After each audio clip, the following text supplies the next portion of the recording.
right, good morning. Tell you what, it's good to have a visitor with us this morning. Enjoyed having them with us today.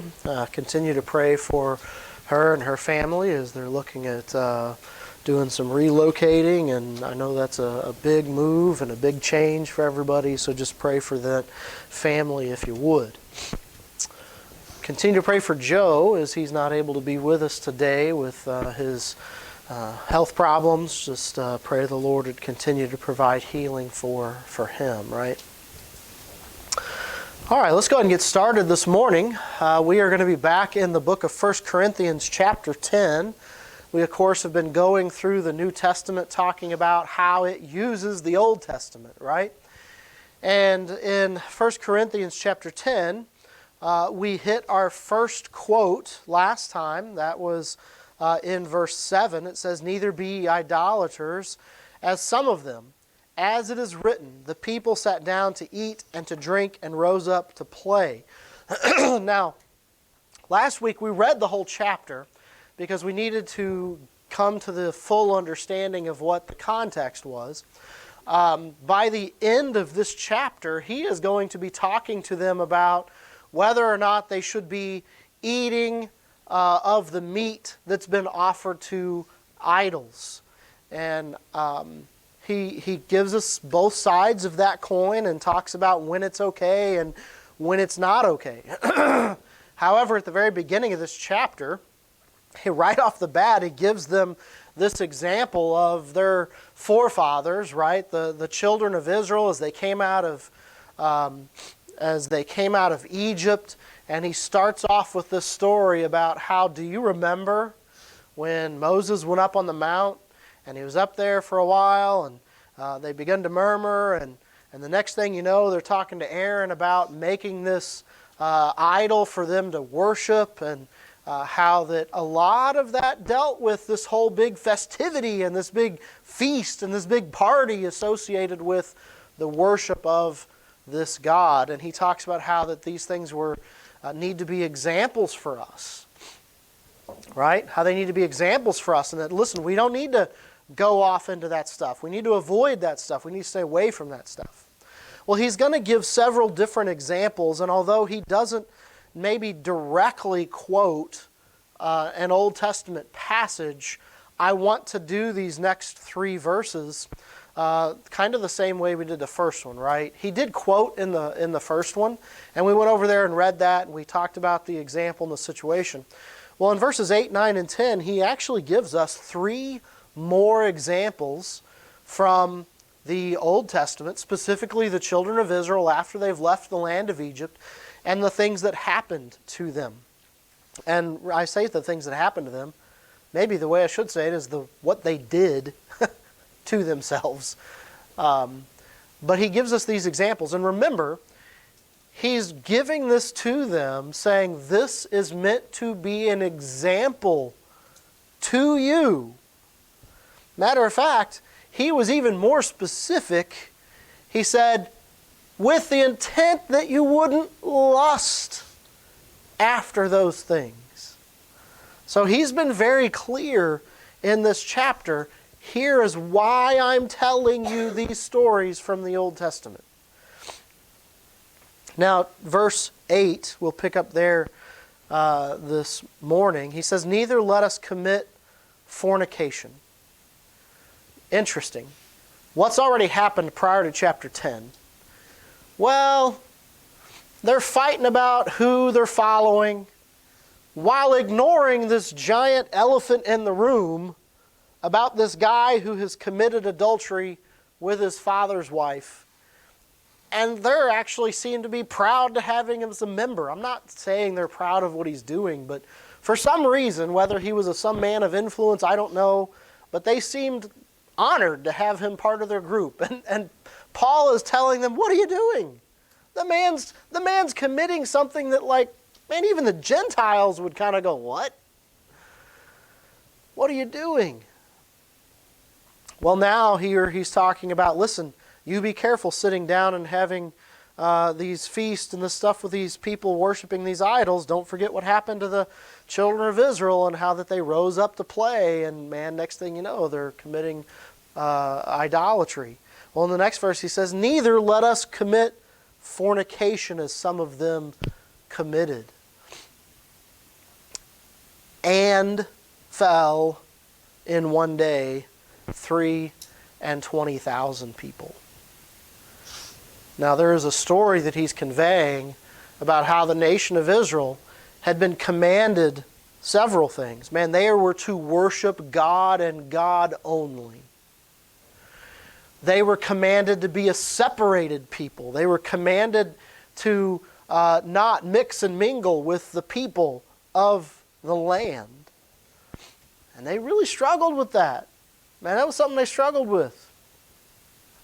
But there was a time as they were traveling through the wilderness where it says that they committed whoredoms. Okay? And so we're going to look at that for just a little bit, because he says, neither let us commit fornication as some of them did. Right? So what's he talking about? Well, turn over, if you would, in your Bibles to Numbers chapter 25. Numbers chapter 25. And we're going to read you a little story here. Now, there's some indication, and we don't have time to turn to all these places, but there's a guy by the name of Balaam. You guys have probably heard the story, right? Balaam's the guy that ended up talking to the donkey, right? The donkey was like, wouldn't go because the angel of the Lord was there, and he kind of gets angry at the donkey, and the donkey's the one that can see the angel of the Lord, and Balaam's eyes are opened.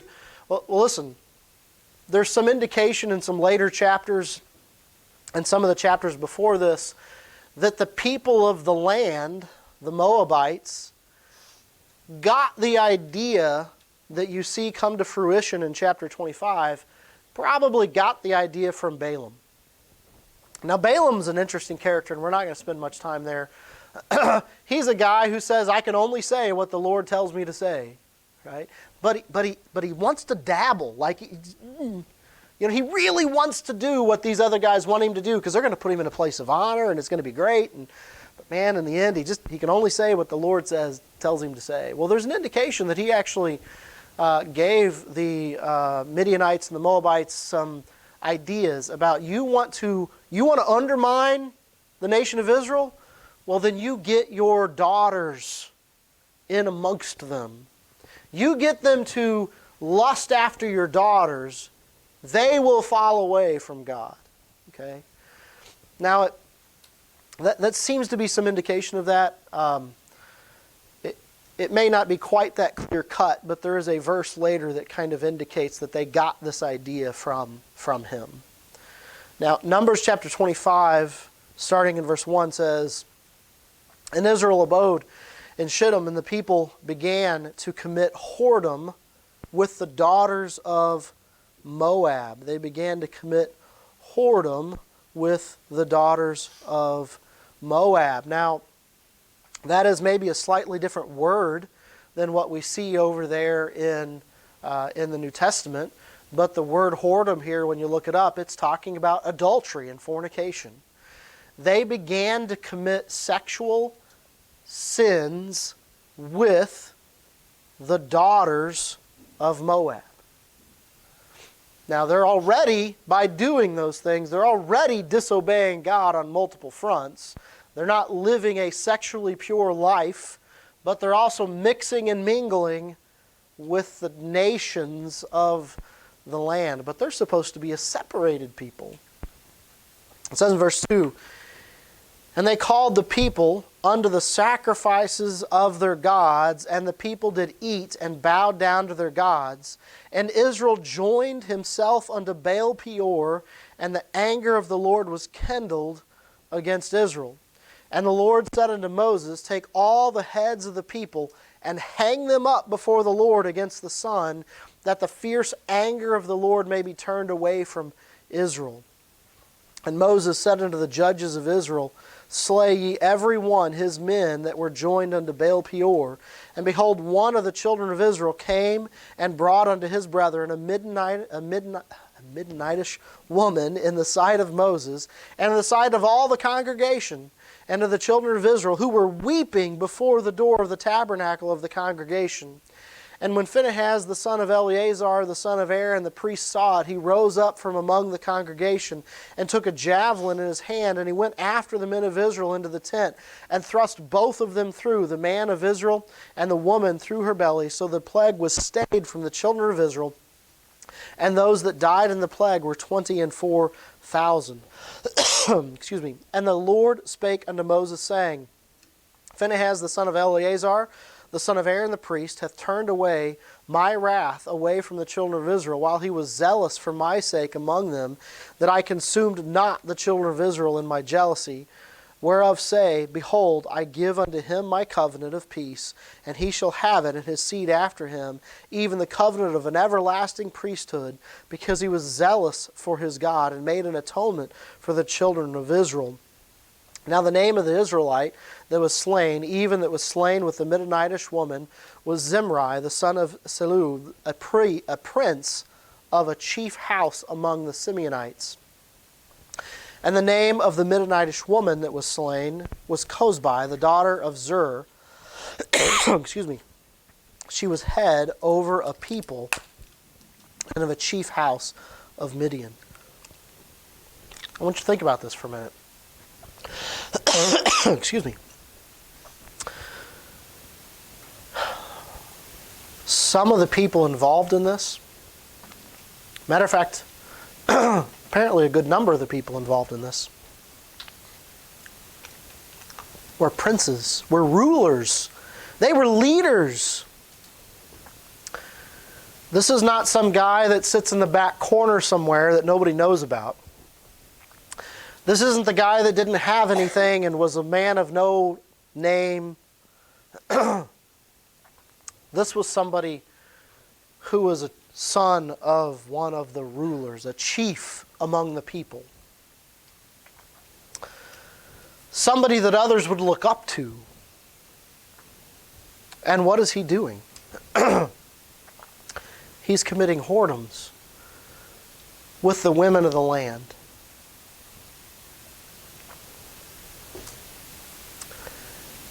It's such a, almost, it's so bold and blatant to some degree. The contrast that it's drawn in this chapter. The children of Israel have seen this start to occur, and the people of Israel are starting to go in and commit adultery and fornication with the daughters of Midian and Moab, and the Lord is angered. And as the Lord is talking to Moses about what to do about it, and as those that have seen what is happening in their nation are brokenhearted and are weeping at the door of the congregation, this guy comes with this Midianitish woman in front of Moses, in front of the people that are weeping at the door, takes her into his tent, and it's just this open and public thing. But you know, it wasn't just, by the way, and it never is, guys. It isn't just this sin.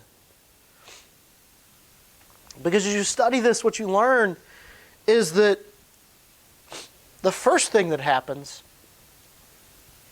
is they get their attention with their daughters. But then as they've got their attention with their daughters, and they're spending time with their daughters, well, then they're called to the feast. They're called to this time of worshiping their gods.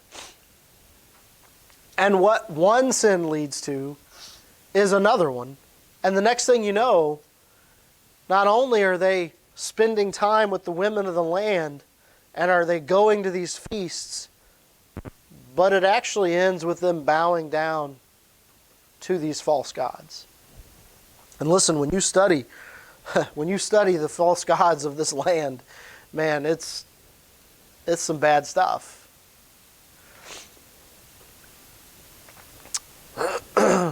So as you see here in this story, first off, sin rarely ends with whatever it is you get involved in.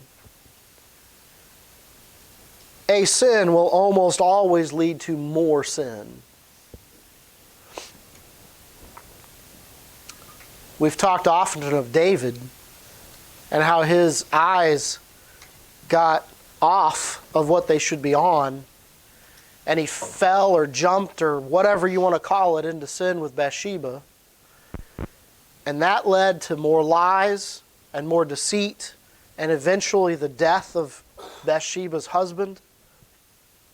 And David was so busy, like trying to get this event taken care of, it's like he checked his brain out to what he was doing. And he was doing all kinds of stuff, and it's almost like it didn't even dawn on him what he was doing until Nathan the prophet looked at him and said, "It's you, David. You're the guy."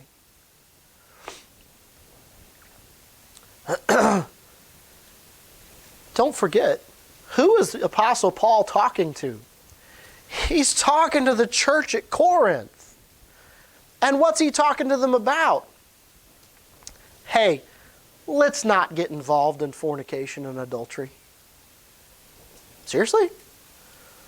We're talking to the church. Yeah. He says, hey, your fathers did it. Man, let's not get involved in that stuff. Let's stay away from that stuff. You may be the called out people of God, but God will judge you and chasten you when you get away from the things that He wants you to be doing and you get involved in this stuff. You need to stay away from that stuff. He's telling them one sin leads to another. He's telling them when you get away from the things of God, you get involved into sin, you're going to suffer chastisement. He's telling them, and he's actually going to say this pretty specifically here in a little bit, don't think it couldn't be you. Don't think it couldn't be you. You might have had some of these guys going, well, I bet he could fall into that stuff. She's no good. I can see, I know her past. I bet it could be her. I'm a good upstanding pillar of this church. Man, I'm one of the elders. I'm one of the rulers. I'm a leader. Well, the next story that he gave him, it was one of the sons of the princes. Man, this was a guy that everybody looked to in his tribe and his family. They said, you remember what he did? Man, he's the one that Eleazar or Phinehas had to go run a spear through. It was people like him doing the things he was doing that caused the nation of Israel to suffer the loss of 23,000 people.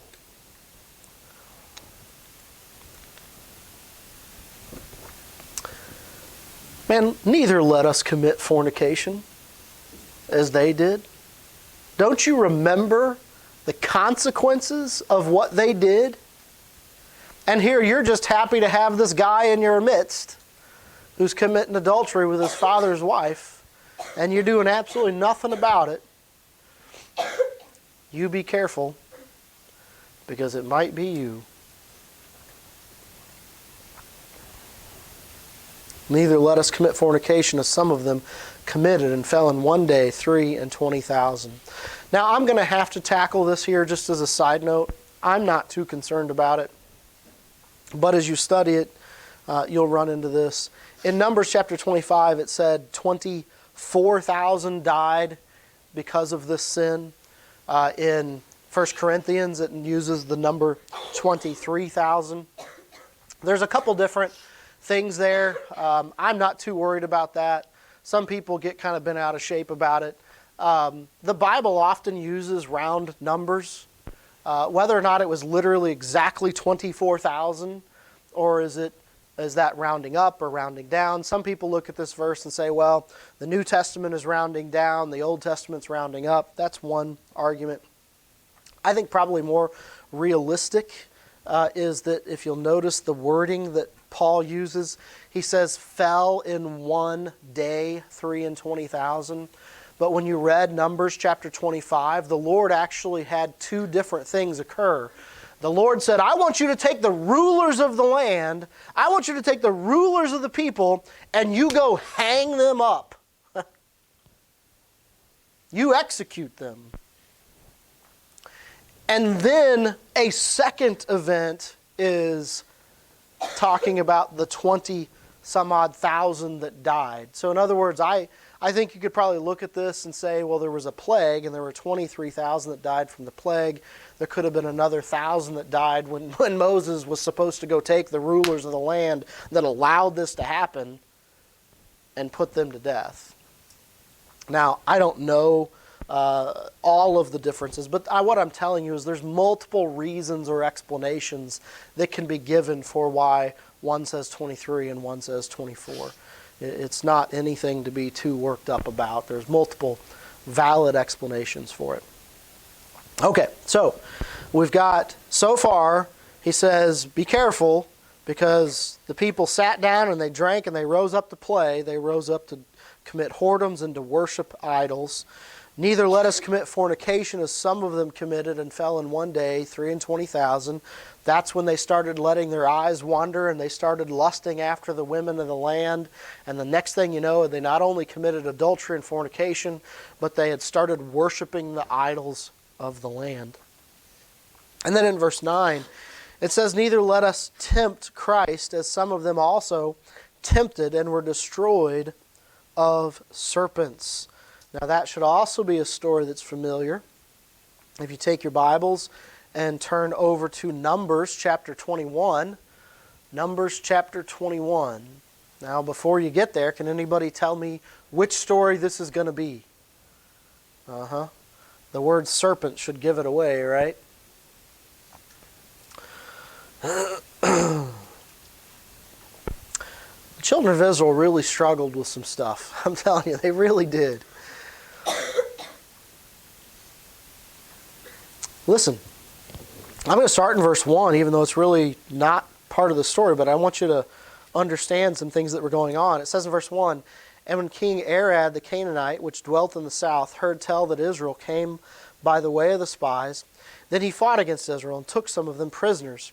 And Israel vowed a vow unto the Lord and said, if thou wilt indeed deliver this people into my hand, then I will utterly destroy their cities. And the Lord hearkened to the voice of Israel, and delivered up the Canaanites, and they utterly destroyed them in their cities. And he called the name of the place Hormah. Verse 4, and they journeyed from Mount Hor by the way of the Red Sea to compass the land of Eden. And the soul of the people was much discouraged because of the way. And the people spake against God and against Moses, whereof have ye brought us up out of Egypt to die in the wilderness?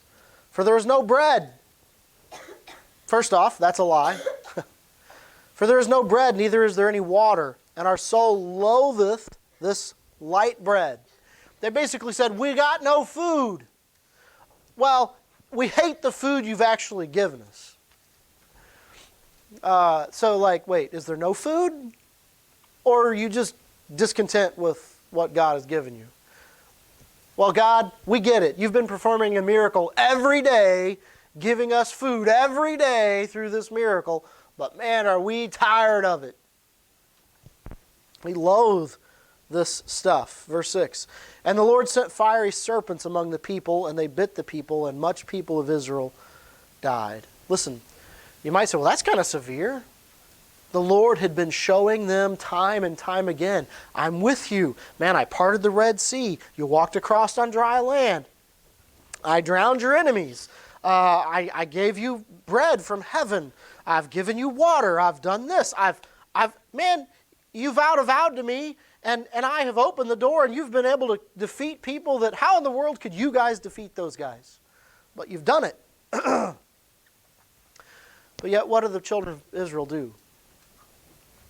They start to complain. They start to get angry. You've just led us out of Egypt to die in the wilderness. Man, and we ain't got nothing to eat. Well, we don't like what you give us. and they start to complain, and they're actually angry at God, and they're complaining about God, and they're complaining about Moses. And the Lord sent fiery serpents among the people, and they bit the people, and much people of Israel died. Therefore the people came to Moses and said, "We have sinned, for we have spoken against the Lord and against thee. Pray unto the Lord that he take away the serpents from us." And Moses prayed for the people. You see here Moses interceding for the people. Moses praying for the people. The people have saw that they've sinned and they've repented. Now I've always thought it interesting that they didn't go to the... I always thought it was interesting that they didn't go to the Lord in prayer. Man, they were sure willing to voice their frustrations about God and to complain about God and to murmur about God.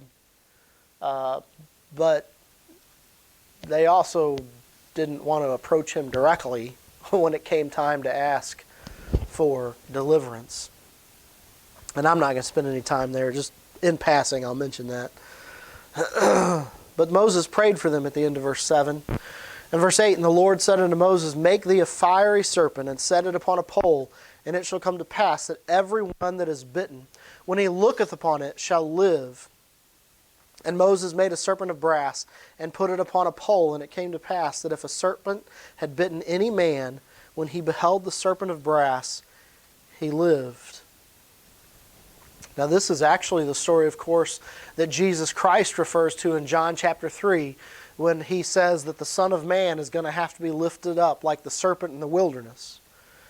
And it's right after that that he tells us this famous verse about God sending his only Son. And then if you would just believe that you could have eternal life. That is that picture of the children of Israel having been sinful, having come under condemnation. Judgment has already been passed. Man, they are dying. And yet, if they will repent and have the faith to go crawl out of their tent and look at this serpent, then the Lord would heal them. I've told you before, the Bible doesn't necessarily go into this, but you think about this. You've been bitten, and all around you, anybody that's been bitten has died. You now get this command from God that if you'll simply look up at this metal or this brazen serpent, I'll heal you. Man, I'm dying. I ain't got time to crawl out of my tent and look at some metal serpent hanging on a pole. I'm fighting for my life here. You know what it takes to go crawl out of your tent and look up at a brazen serpent? It takes faith that God is going to do what he said he's going to do. And I think that's a lot of what Jesus Christ is referring to when he uses that as that example of, listen, the Son of Man is going to be lifted up. And you got to believe in him if you want to have eternal life. So this is the example here. Now, how did we get here? Well, Paul says, neither let us tempt Christ, as some of them also tempted. Paul is saying, listen, do you remember what your forefathers did?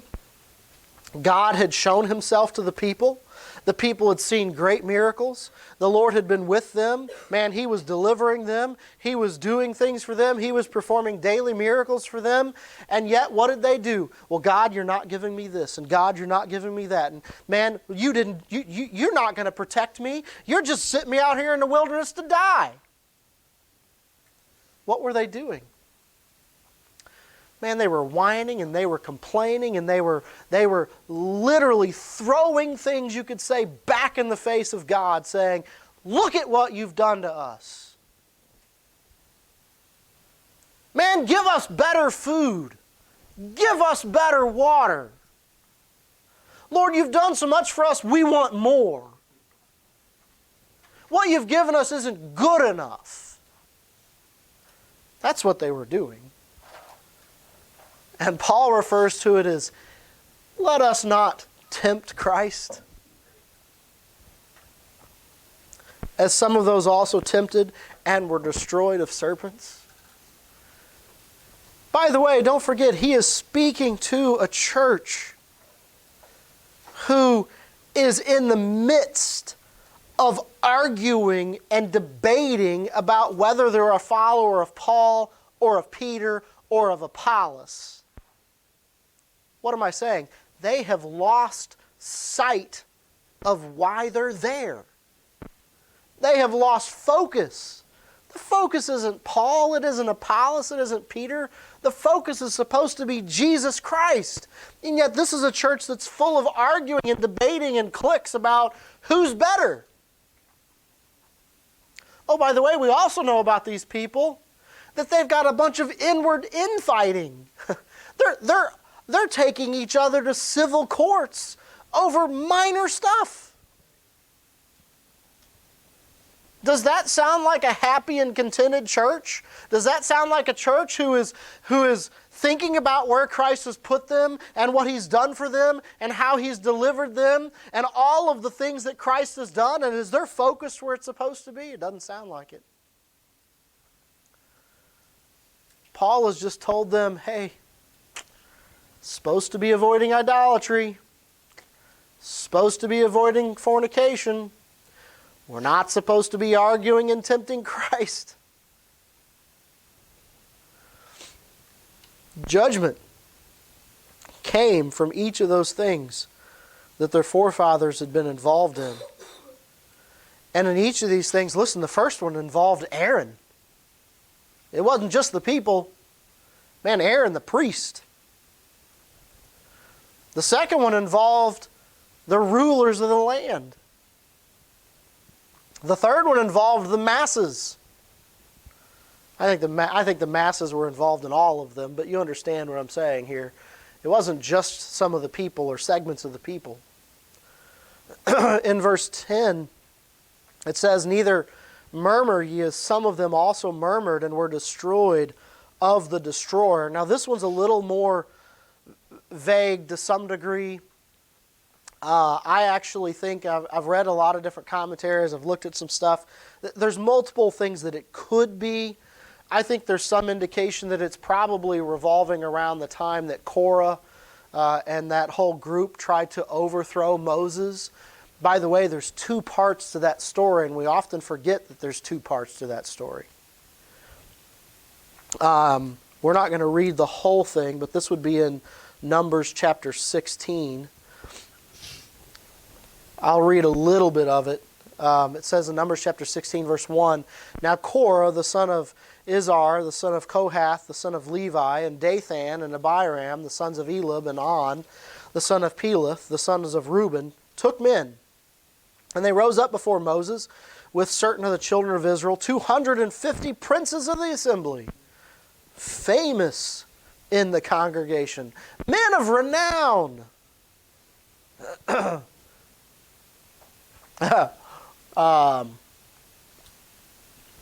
That's pretty descriptive, guys. What were the words? Princes, famous, men of renown. These are not just nobodies. And they gathered themselves together against Moses and against Aaron and said unto them, ye take too much upon you, seeing all the congregation are holy, every one of them, and the Lord is among them. Wherefore then lift ye up yourselves above the congregation of the Lord. And when Moses heard it, he fell upon his face, and he spake unto Korah and unto all his company, saying, even tomorrow the Lord will show who are his, and who is holy, and who will cause him to come near unto him. Even him whom he hath chosen will he cause to come near unto him. This do. Take ye censers, Korah and all his company, and put a fire therein, and put incense in them before the Lord tomorrow. And it shall be that the man whom the Lord doth choose, he shall be holy. Ye take too much upon you, ye sons of Levi. Now what's the dynamic here? Korah, who by the way is of the sons of Levi, right, which is where the priesthood comes from. But when you study it, and I think Brother Philip went over a lesson of this here a while back, listen, there were like 3 families there, and there was like, okay, there was only one where the priesthood came from. Yes, they all descended from Levi. There's only one where the priesthood came from. But the others all had important roles to play. And it was very specific and detailed. The Lord laid out like, okay, this branch of the family does this, and this branch of the family does this, and this branch of the family does this. This is from one of the branches of the family that wasn't supposed to be priests. Matter of fact, later on, Moses even says, wasn't it good enough for you? Didn't you see the good place that God had put you in? Man, it's an important job that you have. And yet what Korah said was, I want to be in the priesthood. Why is it Moses and Aaron, why is it that Aaron's family is the only one that gets to do that? You guys take too much on yourself. I'm holy. These guys are holy. Don't think you're the only one that's holy. Man, we can do this too. The problem is that that's not the way God said to do it. And so he can stand there all day long and say, I'm holy, I'm as holy as you are, Moses. But if he's willing to just blatantly disobey the way that God laid it out, well, he's not as holy as he likes to think he is. You see here, a man, men, and some followers of theirs that are willing to say, God's plan is not the best. We think we should also be able to do this. Now, I'm not going to read all this, but you remember the story. Moses basically finally says, listen, if these guys die a natural death, well, really what he said was, if God causes them to die an unnatural death, you know what's going on here. And this is the group where they came out of their tents, and when others departed from them, God literally opened up the earth and swallowed them up. And they were gone. That's the part of the story that we think about. Korah and his family and those that were following him, man, the destroyer destroyed them. Like literally, this was not that they got bit by snakes. Well, that could happen to anybody. This isn't that, they got some plague and they got a disease and they died. That could happen to anybody. Man, literally as they're standing there, the earth just opened up and then closed back over them. I mean, they were just gone. But you know what happened later in the story? There's actually a group of people that basically start to complain about Moses and Aaron, and it's all your fault that those guys died. And God is angry. And Moses tells Aaron, man, you go put some fire on it, and you run out there and you run among the people, and maybe the avenging of the Lord will be stopped.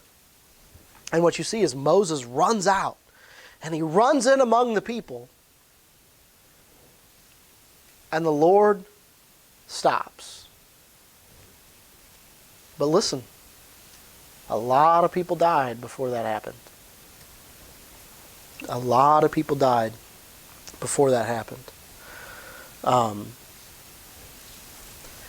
This, by the way, is also the story where they take those things that the incense was being burned in and they flatten them out and they put it up on this thing and they say, hey, every time the people look at that thing, they're going to remember what happened here.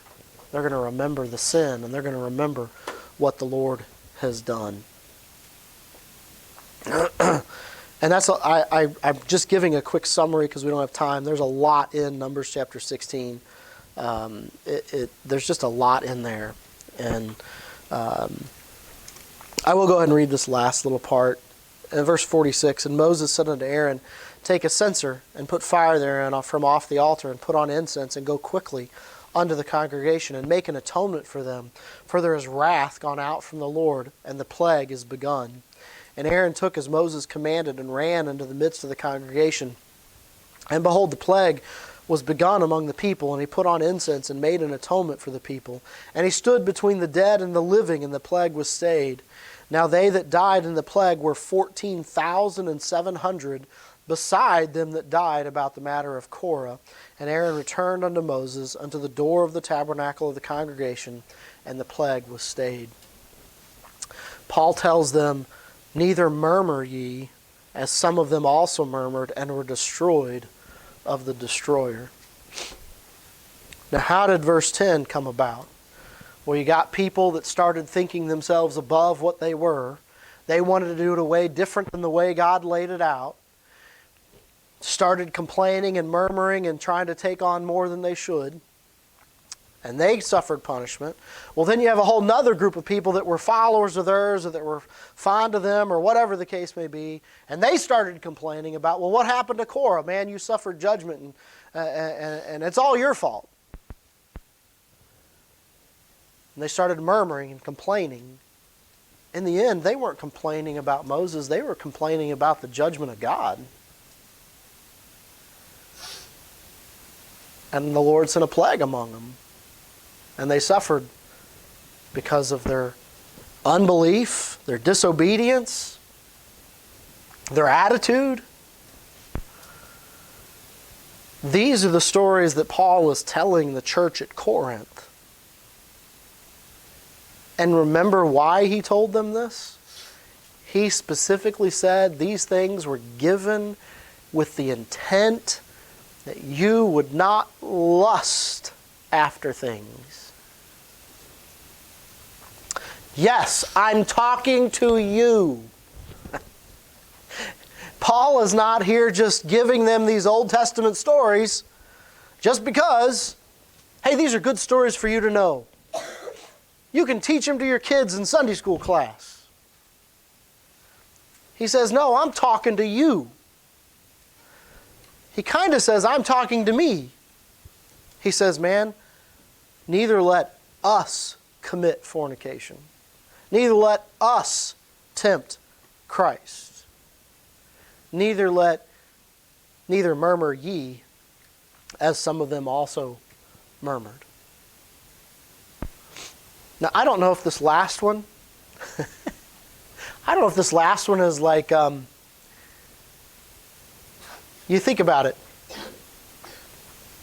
Moses was God's man. Moses was the one that God sent his communication through. Moses is the one that God used to communicate to the children of Israel.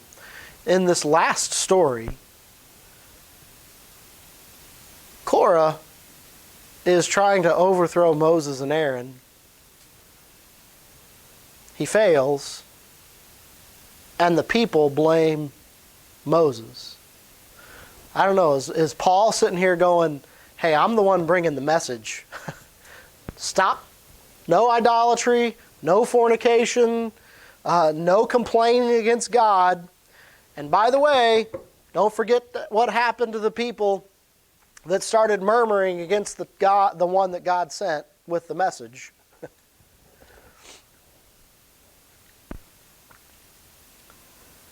He then goes in verse 11 again. He says, now all these things happened unto them for ensamples, and they were written for our admonition, upon whom the ends of the world are come.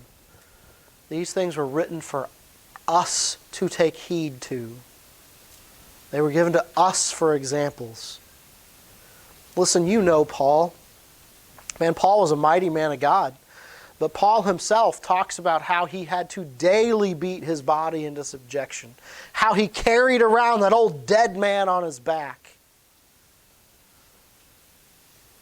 Paul was not standing here going, you guys have to be careful about this stuff. He uses terms like our and we. And then in verse 12 he says this, and we're going to have to end here. And this is really just a teaser for the next lesson. Wherefore, let him that thinketh he standeth take heed lest he fall. How many times have you heard that verse? That's a really popular verse. How many times have you heard it? Probably a lot. man, take heed. If you think you stand, take heed lest you fall. That verse comes right after talking about the children of Israel that were complaining about Moses being gone too long and wanting Aaron to make them a golden calf, and how they danced and played in worship to an idol. It's talking about a group of people who started to let the eyes of their flesh lead them into lust and fornication and adultery with the pagan women of the land. It's about the people that started to complain about what God had given them and the deliverance of God and the water of God and the food of God and all the things God had done, and saying it's not enough and you just let us out here to die. It's about the people who came and said, I want to do it different than the way God said. I think I should be in charge. It's about the people that came and said, oh, man, that guy wanted to be in charge and now he's suffered. God's judgment isn't fair. Moses, you did this. It's those things spoken to a church of Jesus Christ, saying, hey, by the way, those of you sitting in this congregation, hearing this letter read to you, you need to be careful if you're sitting there thinking, I'm good. This is for everybody else. This ain't my problem. This is everybody else. He says, you be careful.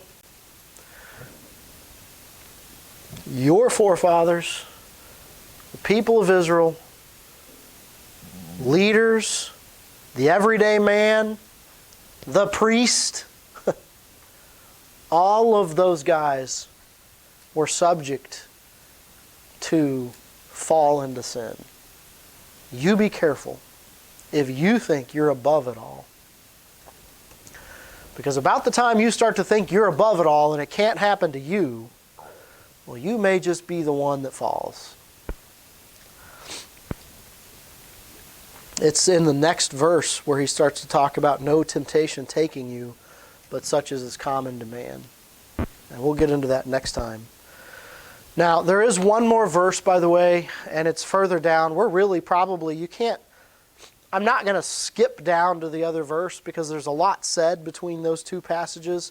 There is another Old Testament verse quoted further down, and we'll get to that. But we want to make sure that we cover the context of what's being said here in 1 Corinthians chapter 10.